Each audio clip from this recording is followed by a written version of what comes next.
ಅಮ್ಮ ಇವತ್ತು ತಿಂಡಿಗೆ ಏನು ಮಾಡ್ತಿದೀಯಮ್ಮ? ಎಲ್ಲ ಅಮ್ಮಂದಿರು ಇದೇ ವರ್ಡ್ಸ್ನ ಬೆಳಗ್ಗೆ ಎದ್ದಿದ ತಕ್ಷಣ ಕೇಳೋದು. ಎಲ್ಲ ಮಕ್ಕಳು ಅಮ್ಮ ಇವತ್ತು ತಿಂಡಿಗೆ ಏನು ಮಾಡ್ತಾ ಇದ್ದೀರಾ, ಲಂಚ್ ಬಾಕ್ಸಿಗೆ ಏನು ಕೊಡ್ತಾ ಇದ್ದೀರಾ ಅಂತಲೇ ಕೇಳೋದು. ಇವತ್ತು ನಾನು ನಿಮಗೆ ಒಂದು ಒಳ್ಳೆ ಬ್ರೇಕ್ಫಾಸ್ಟ್ ರೆಸಿಪಿನ ಶೇರ್ ಮಾಡ್ತಿದ್ದೀನಿ.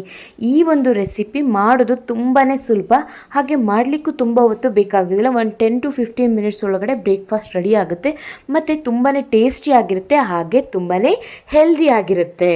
ಸ್ಕೂಲ್ಗೆ ಹೋಗ್ತಾ ಇರುವಂತಹ ಮಕ್ಕಳುಗಳಿಗಂತೂ ಲಂಚ್ ಬಾಕ್ಸ್ ಪ್ಯಾಕ್ ಮಾಡಿ ಈ ಟಿಫನ್ನ ಕಳಿಸಿದ್ರೆ 100% ಟಿಫನ್ ಬಾಕ್ಸ್ನ ಖಾಲಿ ಮಾಡ್ಕೊಂಡು ಬರ್ತಾರೆ. ಅಷ್ಟು ಚೆನ್ನಾಗಿರುತ್ತೆ ಈ ಟಿಫನ್. ಯಾವ ಥರ ಮಾಡೋದು ಅಂತ ನೋಡೋಣ ಬನ್ನಿ. ನಾನು ಇಲ್ಲಿ ಒಂದು ಬೀಟ್ರೂಟ್ನ ತೊಗೊಂಡಿದ್ದೀನಿ. ಆ ಬೀಟ್ರೂಟ್ನ ಸಿಪ್ಪೆನೆಲ್ಲ ನೀಟಾಗಿ ತಗೊಂಡಿದ್ದೀನಿ. ನೀವು ಕೂಡ ನೀಟಾಗಿ ಆ ಸಿಪ್ಪೆನೆಲ್ಲ ತೆಗೆದುಬಿಟ್ಟು ವಾಶ್ ಮಾಡಿಕೊಂಡು ತುರ್ಕೊಳ್ಳಿ. ನೀವು ತುರಿದ್ಬಿಟ್ಟು ಅದರ ರಸನಾದರೂ ನೀವು ತೊಗೋಬೋದು, ಅಥವಾ ನೀವು ಹಾಗೇ ಕಟ್ ಮಾಡಿ ಕೂಡ ಅದ್ರ ರಸನ ಇಲ್ಲಿ ನಾವು ತೊಗೋಬೋದು. ಬಟ್ ನಾನು ಇಲ್ಲಿ ತುರಿದ್ಬಿಟ್ಟು ಒಂದು ಮಿಕ್ಸಿ ಜಾರ್ಗೆ ಹಾಕ್ಕೊಂಡು ಅದಕ್ಕೆ 1 ಸ್ಪೂನ್ ಇಡ್ಲಿ ಹಿಟ್ಟನ್ನು ಹಾಕ್ಕೊಂಡು ಅದನ್ನು ಮತ್ತೆ ನಾನು ಮಿಕ್ಸಿಗೆ ಹಾಕ್ಕೊತಾ ಇದ್ದೀನಿ. ಮತ್ತೆ 1-2 ಸ್ಪೂನ್ ಇಡ್ಲಿ ಹಿಟ್ಟನ್ನು ಹಾಕ್ಕೊಂಡು ಮಿಕ್ಸ್ ಮಾಡ್ಕೋತಾ ಇದ್ದೀನಿ. ನಾನು ಇಲ್ಲಿ ಇಡ್ಲಿ ಹಿಟ್ಟಿಗೆ ಆಲ್ರೆಡಿ ಉಪ್ಪನ್ನು ಹಾಕಿದ್ದೀನಿ. ನಾನು ಇಲ್ಲಿ ಯಾವುದೇ ಥರ ಸೋಡಾನ ಹಾಕಿಲ್ಲ, ಇಡ್ಲಿ ಹಿಟ್ಟಿಗೆ ಉಪ್ಪನ್ನು ಹಾಕಿದ್ದೀನಿ.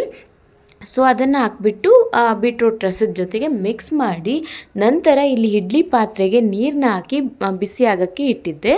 ಅದಾದಮೇಲೆ ಈ ಇಡ್ಲಿ ಪ್ಲೇಟಿಗೆ ಸ್ವಲ್ಪ ಎಣ್ಣೆನ ಸವರಿ ಏನು ನಾನು ರೆಡಿ ಮಾಡ್ಕೊಂಡಿದ್ನಲ್ಲ ಆ ಬ್ಯಾಟರ್ ಅದನ್ನು ಒಂದೊಂದೇ ಸ್ಪೂನ್ನಲ್ಲಿ ಹಾಕೋತಾ ಇದ್ದೀನಿ. ನೀವಿಲ್ಲಿ ವಿಡಿಯೋದಲ್ಲಿ ನೋಡ್ತಾ ಇರ್ಬೋದು. ಆ ಥರ ಜಸ್ಟ್ ಇದು ಮಿನಿ ಇಡ್ಲಿ ಪ್ಲೇಟ್ ಆಗಿರೋದ್ರಿಂದ ಸ್ವಲ್ಪ ಸ್ವಲ್ಪ ಒಂದೊಂದು ಸ್ಪೂನ್ ಅಷ್ಟೇ ಇದಕ್ಕೆ ಫಿಲ್ ಆಗೋದು. ಸೊ ಎಲ್ಲದನ್ನು ಫಿಲ್ ಮಾಡ್ಕೊತಾ ಇದ್ದೀನಿ.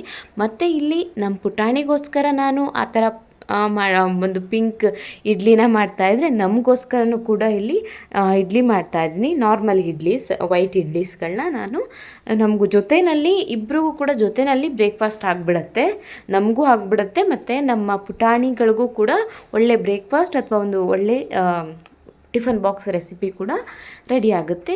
ಈ ಒಂದು ಮಿನಿ ಇಡ್ಲೀಸ್ ಬೇಯಿಸಲಿಕ್ಕೆ ತುಂಬ ಹೊತ್ತು ಬೇಕಾಗೋದೇ ಇಲ್ಲ, ಜಸ್ಟ್ ಒಂದು 4 to 5 ಮಿನಿಟ್ಸ್ ಚೆನ್ನಾಗಿ ಬೆಂದುಬಿಡುತ್ತೆ. ಈಗ ನಾರ್ಮಲ್ ಇಡ್ಲಿ ಬೇಯೋದಕ್ಕೆ ಒಂದು 10 to 12 ಮಿನಿಟ್ಸ್ ಬೇಕಲ್ವಾ, ಬಟ್ ಮಿನಿ ಇಡ್ಲೀಸು ಬರೀ 5 ನಿಮಿಷದಲ್ಲಿ ಚೆನ್ನಾಗಿ ಬೆಂದು ರೆಡಿ ಆಗಿರುತ್ತೆ. ಬಟ್ ಈ ಇಡ್ಲಿ ಬೇಯಲಿಕ್ಕೆ ಅಂದರೆ ದೊಡ್ಡದು ಇಡ್ಲಿ ಬೇಯಲಿಕ್ಕೆ ಒಂದು 10 ಮಿನಿಟ್ಸ್ ಆದರೂ ಬೇಕಲ್ವಾ. ಸೊ ಇಲ್ಲಿ ನೀವು ನೋಡ್ತಾ ಇದ್ರಲ್ಲ ಮಿನಿ ಇಡ್ಲೀಸ್ನೆಲ್ಲ ನಾನು ಪ್ಲೇಟಿಂದ ಒಂದು ಸ್ಪೂನ್ನ ಸಹಾಯದಿಂದ ಎಲ್ಲವನ್ನು ಕೂಡ ರಿಮೂವ್ ಮಾಡ್ತಾ ಇದ್ದೀನಿ. ರಿಮೂವ್ ಮಾಡಿಕೊಂಡು ಒಂದು ಪ್ಲೇಟ್ನ ತೊಗೊಂಡು ಆ ಪ್ಲೇಟಿಗೆ ನಾನು ರಿಮೂವ್ ಮಾಡಿರುವಂತಹ ಎಲ್ಲ ಇಡ್ಲಿಗಳನ್ನ ಈಗ ಹಾಕೋತಾ ಇದ್ದೀನಿ. ಸೊ ನೀವು ನೋಡ್ತಾ ಇದ್ರಲ್ಲ ನಾನು ಒಂದೊಂದೇ ಎಲ್ಲ ಇಡ್ಲಿಗಳನ್ನ ಈ ಒಂದು ಪ್ಲೇಟಿಗೆ ಹಾಕ್ಕೊಂಡಿದ್ದೀನಿ.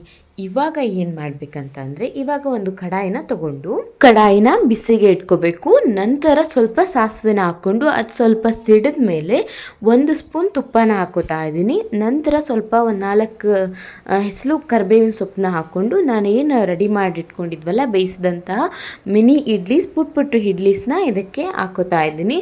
ನಂತರ ಇಲ್ಲಿ ಕೊಕೊನಟ್ ಪೌಡರ್, ನಾನು ಇಲ್ಲಿ ಇದು ನಿಮಗೆ ಆನ್ಲೈನಲ್ಲಿ ಕೂಡ ಈಸಿಯಾಗಿ ಸಿಗುತ್ತೆ, ನಾನು ಇಲ್ಲೇ ಸೂಪರ್ ಮಾರ್ಕೆಟಿಂದ ತೊಗೊಂಡು ಬಂದಿದ್ದೆ. ಸೊ ಈ ಒಂದು ಕೊಕೊನಟ್ ಪೌಡರ್ನ ಹಾಕಿ ನೀಟಾಗಿ ಮಿಕ್ಸ್ನ ಮಾಡಬೇಕು. ಇದಕ್ಕೆ ಯಾವುದೇ ಥರ ನಿಮಗೆ ಚಟ್ನಿ ಅವಶ್ಯಕತೆ ಬರೋದೇ ಇಲ್ಲ. ಮಕ್ಕಳುಗಳಿಗೆ ತುಂಬಾ ಇಷ್ಟಪಟ್ಟು ತಿಂತಾರೆ, ತುಂಬಾ ಚೆನ್ನಾಗಿರುತ್ತೆ. ನೀವು ಸ್ವಲ್ಪ ದೊಡ್ಡ ಮಕ್ಳಿಗೆ ಮಾಡ್ತಾ ಇದ್ದೀರಾ ಅಂದರೆ, ನನ್ನ ಮಗಳು ಇನ್ನೂ 1 year 11 months ಆಗಿರೋದ್ರಿಂದ ನಾನಿಲ್ಲಿ ಚಿಲ್ಲಿ ಫ್ಲೇಕ್ಸ್ನ ಆ್ಯಡ್ ಮಾಡಿಲ್ಲ. ಬೇರೆ ನೀವು ಸ್ವಲ್ಪ ದೊಡ್ಡ ಮಕ್ಳಿಗೆ ಮಾಡ್ತಿದ್ದೀರಾ ಅಂತಂದರೆ ಚಿಲ್ಲಿ ಫ್ಲೇಕ್ಸ್ನ ಆ್ಯಡ್ ಮಾಡ್ಕೋಬೋದು. ಹಾಗೆ ಒಂದು ಸ್ವಲ್ಪ ಸಾಂಬಾರು ಮಸಾಲ ಕೂಡ ನೀವು ಏನು ಸಾಂಬಾರು ಪುಡಿ ಮಾಡ್ತಿರಲ್ಲ ಸಾಂಬಾರು ಪುಡಿನ ಒಂದು ಸ್ವಲ್ಪ ಅದ್ರ ಮೇಲ್ಗಡೆ ಉದುರಿಸ್ಬೋದು. ತುಂಬಾ ಚೆನ್ನಾಗಿರುತ್ತೆ. ಸಾಂಬಾರು ಮಸಾಲ ಎಲ್ಲ ಹಾಕಿ ಮಕ್ಕಳುಗಳಿಗೆ ಕೊಟ್ಟರೆ 100% ಟಿಫನ್ ಬಾಕ್ಸ್ ಖಾಲಿ ಆಗುತ್ತೆ. Thank you for watching.